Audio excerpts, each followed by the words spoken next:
In this video, I'm going to be explaining the differences between the Head Extreme Pro, the Head Extreme MP, so that way you know which one may be better for you to demo and which one may be better for you to help your game go to the next level. So we're going to start with the Pro and then we'll move over to the MP. So the first thing you need to know about the Head Extreme Pro is going to be the head size of the actual racket.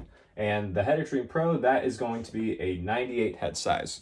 Now, with the 98 head size, you are looking at a little bit more of a control-oriented version of the actual racket compared to the other extreme lines just in general. Most of the extremes, it is typically a more powerful racket, a more spin-oriented racket. 98 head size, though, in the Extreme Pro is going to help just give you a little bit more control so you can place the ball a little bit better on the other side of the court. Wherever you want that ball to go, it will go there. That's where the Pro is going to help you out. Now, the one other thing about the Head Extreme Pro is that the weight of it is going to be probably the heaviest weight of any Extreme that you're going to find. And that is because you have about a 10.8 or 305 gram unstrung weight. And I know it's a little bit hard to see right now, but you also have a 11.4 to 320 or 323 gram strung weight. So this is going to be a little bit on the heavier side, like I said. So if you have not ever tried a racket in this weight range before, or you're wanting to just move up, definitely be sure to demo this to make sure that the racket is actually going to be helpful to you rather than hurt you because of how heavy that thing is. There's no point in using a racket that's too heavy for you because then you just can't use it effectively. You'll get tired a lot easier. Sometimes tennis elbow can set in or other injury, and we don't want that. Or at least I would hope you don't want that. I don't want that for you. Let me just say that. So then next up, we got stiffness. So stiffness for the Extreme Pro, if I remember correctly from my previous video about the review I did on it, we had a 64 on the stiffness rating. Now, the stiffness of this racket, it's not going to be the most stiff racket. It's not going to be the least stiff. It's kind of right in the middle, maybe a little bit more towards the stiffer side. But it is definitely something to note that this is going to help give the Extreme Pro some of that power that it is known for, while the 98 head size is going to give you a little bit more of that control back. So it's a good balance between the two. Now, you may have already been able to figure this out, what I have right down here, the focus of this racket. Now, the Extreme line just in general is designed and focused to be more of a control and power-oriented racket line. Excuse me, I said that wrong. A power and spin-oriented racket line, not a control one. But the Pro changes that up by adding the control aspect into the rackets. That's where I was getting at by saying control first, but I got ahead of myself, which, sorry, can happen from time to time. So the Extreme Pro, these are going to be the few key things to look at. So if your racket is pretty similar to the specs that are written out right here, I know they may be a little bit harder to see, so I'll try and darken up this. Hopefully I'm not just making it even worse. I probably just made it even worse, but 98 head size, a little bit on the heavier side, not the most stiff, but at a 64, still it's something to be mindful about, as well as more of a control-oriented power and spin racket. Then the Extreme Pro might be something for you to demo, something for you to look at. Now here on the other side, we have the Extreme MP.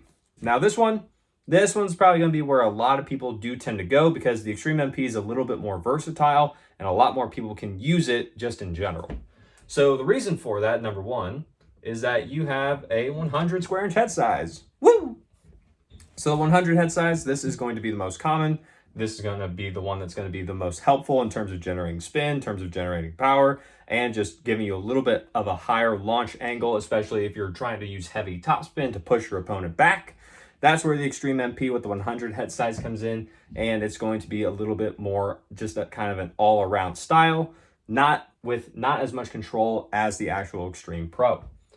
Now, with the weight of this racket, you're looking at about 10.6 ounces and about 300 grams unstrung, which once you put the actual string inside there, you're looking at about 11.2 ounces to about 315 to sometimes 318 grams strung.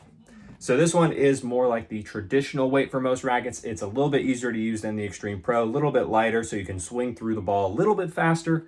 So if you like the lighter rackets or you just want something that's going to be a little bit more easier to use just as an overall racket to get started into playing tennis, I would look more towards the Extreme MP rather than the Extreme Pro. That one's kind of for people who've been playing just a little bit longer. They can generate their own power, they can generate their own spin, they just need more help placing the ball, with the racket being able to do that. Whereas the Extreme MP, a little bit better all-around style racket with a bigger focus on spin and power compared to the Pro.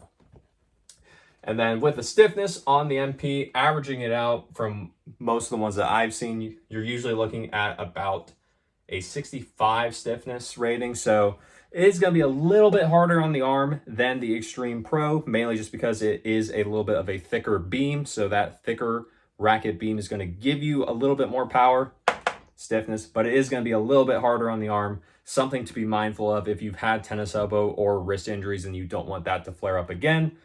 Maybe the Extreme line may not be the best one in Head's lineup to go for, but if you haven't had those problems, definitely ones to try out. And then the focus here, as I kind of mentioned a little bit earlier, the Extreme line, this line is designed for spin and power. Now, while these frames are not Head's power rackets in their lineup, I will say they are a very good contender for that.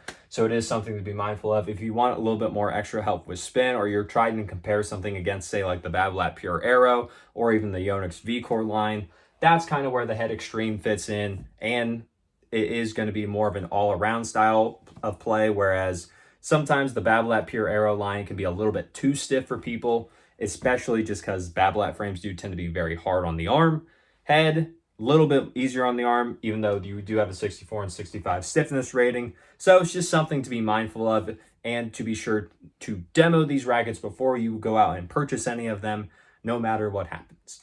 We don't want you getting tennis elbow and getting hurt because you tried out a new racket, you bought it, you played with it, it ended up hurting you, or you didn't like it. You can't return it because you played with it, and now you're stuck out of $259 or $269, depending on which one you get. It's just not worth it. So demo as much as possible if you can. If not, see if someone you know will be kind enough to let you borrow one, just to see what you think. So with that being said, those are kind of the key big differences between the Head Extreme Pro and the Head Extreme MP. If you like the video, leave a like on it. Comment down below any more questions that you have about the Head Extreme lines or just anything else in general. These are probably the two most common Extreme rackets, so that's why I made this video, just going over which one does what and why you may want to look into getting one. And subscribe to the channel so that we can grow this channel, get the information out there from the people that have it to the people that need it. There's a lot of tennis misinformation in the tennis community, so I took it upon myself to make this channel so that we can get rid of that and just get the information out there from the people that have it to the people that need it, like I said. And with that being said, as always, take care.